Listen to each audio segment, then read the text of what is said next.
My grandma used to tell me scary stories when I was little. There's one I'll never forget.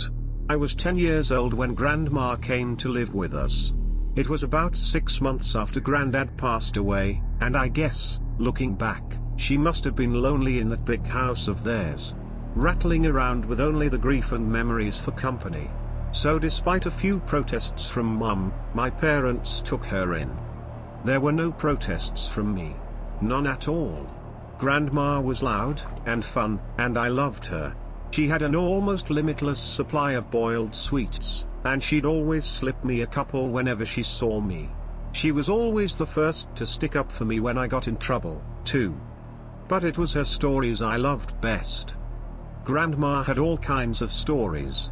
Stories about growing up during World War II, and stories about the things she'd get up to with her friends on the South Coast, after her family had been evacuated. Sad stories, funny stories, adventure stories. But it was her scary stories that were my favorite.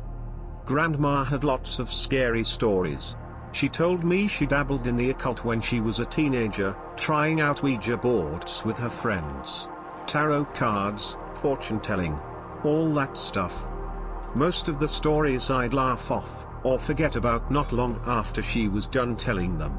But there were a couple that really did spook me a bit. I was only 10 at the time, you have to understand. And Grandma certainly knew how to bring the stories to life. She'd shut off the lights in my room so only the glow of the night sky shone through the curtains, and she'd shuffle in real close. Close enough so I could see the wrinkles on her face, and smell the boiled sweets on her breath. Close enough so her deep blue eyes could stare straight into mine. She must have given me nightmares with a few of those tales, but now, years later, there's only one that I can still remember.